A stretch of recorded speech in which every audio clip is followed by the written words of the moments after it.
Информация о правилах безопасности. Всегда будьте осторожны. Если вы заметили подозрительный предмет в общественном месте, на улице, во дворе, в подъезде, попытайтесь определить его владельца. Опросите соседей и людей вокруг. Если владелец не установлен, обратитесь в правоохранительные органы. Каковы признаки опасного предмета? Предмет упакован. Коробка без опознавательных знаков. Чужая сумка или портфель. Перевязана проводами и веревками. Звук часового механизма. Низкочастотные звуки. Не подходите, не пытайтесь самостоятельно вскрыть или передвинуть предмет.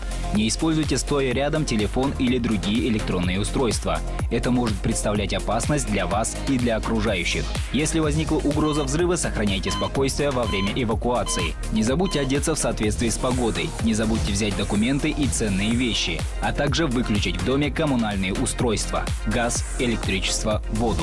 Если угроза возникла в общественном месте или здании, обратите внимание на таблички выхода. Оказывайте помощь старикам и инвалидам. Возвращаться в эти объекты можно только с разрешения ответственных за безопасность лиц. Ваша внимательность может предотвратить опасность.